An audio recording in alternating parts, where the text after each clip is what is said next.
दोस्तों, एक छोटे से गांव में एक निर्धन परिवार रहता था, जिसकी मुखिया थे दीनानाथ जी। उनके परिवार में 2 लड़के और पत्नी थी। दीनानाथ जी की बीमारियों के वजह से जहां काम करते थे नौकरी छूट जाती है।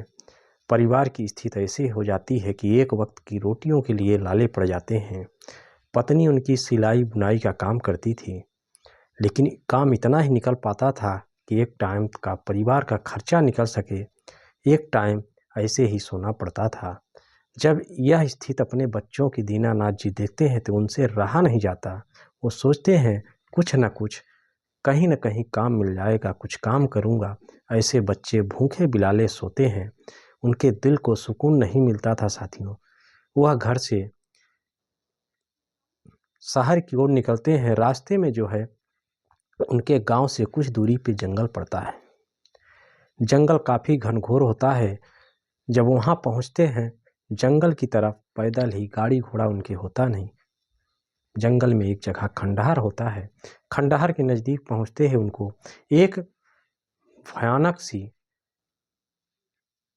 बगल में तलैया बड़ी थी। उसी के बगल से गुजर रहे थे तो उनको कोई अदृश्य सी आवाज़ सुनाई देती है। आवाज़ ऐसी थी जो भारी स्वरों में थी कि रुक जाइए, मैं आपकी समस्या को समझ सकता हूँ। लेकिन दीनानाथ जी जब आवाज़ को सुनते हैं तो अनसुना करके चलते ही रहते हैं। लेकिन उनको ऐसा आभास होता है कि कोई अदृश्य चीज़ उनके सामने आ गई है। उसको देखते हैं, वह व्यक्ति मानो कह रहा है कि रुक जाओ, मैं तुम्हारी समस्याओं को समझता हूँ। साथियों नमस्कार, हमारी यूनिक स्टोरी चैनल में आपका बहुत स्वागत है। और थोड़ा सा निवेदन है कि वीडियो को लाइक और सब्सक्राइब कर दीजिएगा। साथियों, दीनानाथ जी अपने स्थिति से काफ़ी परिचित थे। उस गम से वो अदृश्य आत्मा उनको रोकना चाह रही थी। जब नहीं रुकते तो वह खुद आके उनके सामने खड़ी हो जाती है। बड़े बड़े भयानक से चेहरे दिखाई देते हैं, लेकिन इनके चेहरे पे कोई सिकन का भाव नहीं है। उधर से आवाज़ आती है कि आप जहाँ जा रहे हैं मुझे पता है, लेकिन आपके स्थिति को देखकर मैं आपकी मदद करना चाहता हूँ। कहते हैं कि अगर शिद्दत से चाहो तो कायनात भी आपकी मदद करती है। ऐसा ही होता है दीनानाथ जी के साथ। वह अदृश्य आत्मा कहती है कि मैं भी तुम्हारे परिवार के लिए कुछ करना चाहता हूँ। मैं किसी समय मैं भी मनुष्य तन में ही था, लेकिन मैं अपने परिवार के लिए कुछ नहीं कर पाया। इसलिए मैं चाहता हूँ कि आपके लिए मैं कुछ कर सकूँ। अब दीनानाथ जी जब ऐसी बातें सुनते हैं तो रुक जाते हैं। कहते हैं तुम मेरी क्या मदद कर सकते हो, मैं तो परिस्थिति का मारा हुआ हूँ। वह दृश्य आत्मा कहती है कि मैं तुम्हारे लिए बहुत कुछ करना चाहता हूँ, अगर तुम मेरा सहयोग लेना चाहो तो। अब मजबूरी में दीनानाथ जी करते तो क्या करते, वो तो खुद मजबूर होते हैं। कहते हैं जो करना है कर दीजिए, मैं तो खुद ही परिस्थिति का मारा हूँ। साथियों दीनानाथ जी कहते हैं कि पूछती है अदृश्य आत्मा तुम कहाँ जा रहे हो। कहते हैं कि मैं तो परिवार मेरा जिन परिस्थितियों में है मुझे देखा नहीं जा रहा है, मैं कहीं काम धंधा करूँगा, किसी कंपनी में काम देखूँगा। मैं जहाँ काम करता था कुछ दिन पूर्व, कुछ साल पूर्व मेरी तबीयत खराब हो गई थी, तो कंपनी से मैं छुट्टी लेकर चला आया था। बाद में पता किया तो पता चला छोटी सी कंपनी थी, बंद हो गई है। दीनानाथ जी पुनः वहाँ, साथियों अदृश्य आत्मा उनसे पूछती है कि जो तुम्हारे शरीर की स्थिति है ऐसी, क्या तुम किसी कंपनी में काम कर सकते हो? कौन देगा तुम्हें रोजगार? जैसी तुम्हारी स्थिति है क्या तुम काम कर पाओगे? साथियों बीमारी से वो ऐसे ग्रस्त होते हैं कि शरीर जर्जर हो चुका था। उम्र ज़्यादा नहीं थी, महज अभी 44 साल के ही थे। बच्चे अभी छोटे ही हुए, एक 14 साल का बालक है, एक 12 साल का है। पत्नी की उम्र 40 साल के आसपास है। अब जब ऐसी बात सुनते हैं तो कहते हैं कि परिवार के लिए तो कुछ भी कर सकते हैं। अदृश्य आत्मा कहती है ठीक है तुम चलो, किसी कंपनी में काम मांगो, अगर कोई रखता है तो मैं तुम्हारी वहाँ मदद करूँगा। साथियों, दोनों निकल पड़ते हैं। काफ़ी दूर चलने के बाद शहर नज़दीक आ जाता है। शहर में छोटी छोटी कई कंपनियां डली होती हैं।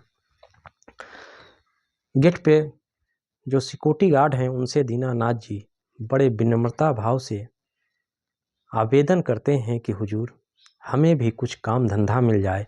जो सिक्योरिटी गार्ड हैं बता देते हैं कि आप इस अवस्था में नहीं हैं, यहाँ मशीनें हैं, आप कहाँ काम कर पाओगे। कुछ ना कुछ समझा के भेज देते हैं। काफ़ी चलने के बाद एक छोटी सी कंपनी फाइबर का काम वहाँ हो रहा था। गार्ड काफ़ी समझदार होता है, उससे अपनी परिस्थितियाँ का बखान करते हैं कि हुजूर मेरी स्थिति ऐसी है कि मेरे घर में खाने तक को नहीं है। बड़े ही मुश्किल से एक वक्त का खाने का गुजारा हो पाता है। लड़के ऐसे ही सो जाते हैं। जब ऐसी बात करते हैं तो सिक्योरिटी गार्ड बहुत समझदार और बुजुर्ग व्यक्ति होता है। कहता है ठीक है, अंदर आपको कर देता हूँ, साहब से पूछता हूँ आपके लायक अगर कोई काम हो तो ज़रूर आपको मैं कोशिश करूँगा कि काम मिल जाए। साथियों, दीनानाथ जी अंदर आते हैं। अंदर जाने के बाद जो वहाँ के मैनेजर होता है उनसे सिक्योरिटी गार्ड मिलवाता है कि साहब बहुत ही गरीब हैं, स्थिति बहुत कमज़ोर है, अगर इनके लायक कोई काम मिल जाए तो दे दीजिए, तो आपकी महानता होगी, बड़ी कृपा होगी इन पर। दीनानाथ जी मैनेजर से मिलते हैं। मैनेजर पूछता है आप क्या काम कर सकते हैं। दीनानाथ जी बताते हैं कि साहब मैं पहले मशीन चलाता था, मेरी परिस्थिति ऐसी हो गई, मैं बीच में काफ़ी बीमार हो गया था तो गांव आ गया, कंपनी भी बंद हो गई। मैं पुनः वहां गया तो कंपनी बंद थी, मैं पुनः वापस आ गया अपने घर।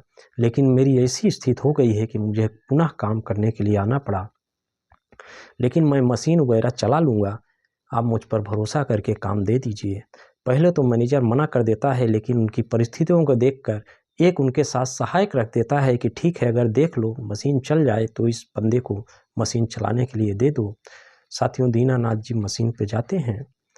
अब चूंकि शरीर में तो दम दिलासा थी नहीं, 2-3 घंटे काम करते हैं, उनकी हालत ख़राब होने लगती है। तो जो अदृश्य आत्मा उनके साथ चल रही थी वह बोलती है कि आप घबराइए नहीं, आप मशीन के पास खड़े रहिए, मशीन अपने आप चलेगी, आप परेशान मत होइए। मशीन खटाखट चलने लगती है। साथियों, धीमे धीमे 2 दिन 4 दिन बीतते हैं। जो मशीन से प्रोडक्शन हो रहा था, प्रोडक्शन काफ़ी तगड़ा होने लगता है, मशीन अपने फुल स्पीड पे चलने लगती है। जब मैनेजर देखता है कि बड़ा ही ईमानदार व्यक्ति है दीनानाथ जी, बड़े ही ईमानदारी और लगन से उस मशीन को चला रहा है, उसमें प्रोडक्शन औरों मशीन की अपेक्षा लगभग 1.5 हो रहा है, 1.5 से दूना हो रहा है, तो मैनेजर उनके ऊपर बहुत खुश होता है। कहता है आज से आपकी मैं पगार भी जो बात हुई थी उससे 1.5 कर देता हूँ। आपने बहुत ईमानदारी से मेहनत कर रहे हैं, उस मशीन से मुझे जो प्रोडक्शन होना चाहिए था उससे कहीं ज़्यादा मिल रहा है, इसलिए मैं आपको भी उससे लाभ देना चाहता हूँ। साथियों, 12,000 रुपये उनको मंथली देने लगता है मैनेजर। धीमे धीमे समय गुजरता है, घर की पैसे आने लगते हैं, तो घर के जो बाल बच्चे होते हैं उनकी दिनचर्या का खर्चाए होते हैं, उनका निर्वहन होने लगता है, 2-3 टाइम का भोजन की व्यवस्था होने लगती है। तो परिवार भी धीरे धीरे साथियों कुछ दिनों में खुशहाल रहने लगता है। कुछ पैसे बचते हैं, जो एक झोपड़ी पट्टी में रहा करता था परिवार, धीमे धीमे हुआ ठीक ठाक घर में रहने लगता है। समय बीतता है साथियों। इधर जब काम अच्छा उनको मिलने चलने लगा तो जो मैनेजर होता है वो सोचता है कि इधर जब परिवार की स्थिति मजबूत होने लगती है, दीनानाथ जी की आमदनी होने लगती है, तो कहते हैं जब पेट भरा हो तो पढ़ने का भी मन लगता है। जब स्थितियां अच्छी हो जाती हैं तो बच्चे भी मन लगा के पढ़ाई लिखाई करने लगते हैं। दीनानाथ जी एक दिन मन में ऐसे ही उनके विचार आता है कि यह अदृश्य आत्मा निस्वार्थ भाव से ऐसा क्या हो गया कि मेरी मदद कर रही है। उनके मन में ऐसी उत्सुकता के भाव चलने लगते हैं साथियों। तो एक दिन उनसे रहा नहीं जाता, उससे सवाल ही कर लेते हैं कि तुम बताओ, मेरा बिना किसी स्वार्थ के क्यों ऐसे मदद कर रहे हो। लोग तो इस धरती में बहुत हैं, मैं ही क्यों तुमको मिला। मदद के लिए वह अदृश्य आत्मा कहती है, देखिए मेरा भी कभी परिवार हुआ करता था, लेकिन जैसी तुम्हारी स्थिति ऐसी मेरी भी स्थिति थी। मैं अपने परिवार के मदद नहीं कर सका, इसलिए मुझे तुम दिखाई दिए, मुझे तुम्हारी स्थिति का अंदाज़ा लग गया था, मुझे जानकारी हो गई थी, इसलिए मैं तुम्हारी मदद करने के लिए चला आया। मैं चाहता हूं कि तुम भी इस मानव जीवन में लोगों की ऐसे ही निस्वार्थ भाव से स्थिति अच्छी रहे तो मदद करते रहो। इधर जब उनकी काम मशीन का प्रोडक्शन अच्छा होने लगता है तो कंपनी का उनको प्रमोशन दे देती है दीनानाथ जी को, उनका काम और ठीक ठाक मिल जाता है, पैसे भी बढ़ जाते हैं साथियों।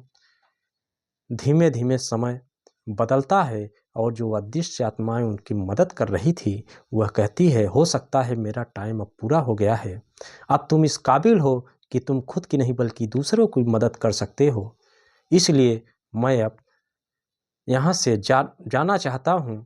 और इसके बाद वह अदृश्य आत्मा दीनानाथ जी के पास साथ जो रह रही थी वह चली जाती है, लेकिन एक बात कह के जाती है कि ज़िंदगी में परोपकार उपकार दूसरे की जरूर करना और एक काम करना कि निस्वार्थ भाव से करना, जैसे मैंने तुम्हारा निस्वार्थ भाव से किया है। मैं अपने परिवार की नहीं मदद कर सका, लेकिन मैंने किसी एक परिवार की मदद कर दिया, इसी से मुझे संतोष है।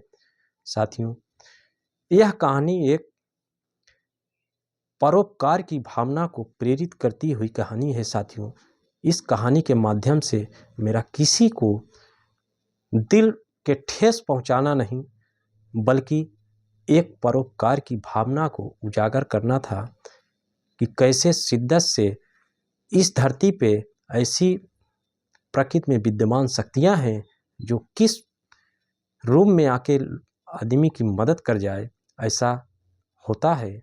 साथियों, वीडियो अच्छी लगी हो थोड़ा सा लाइक और सब्सक्राइब कर दीजिएगा। मित्रों, नमस्कार।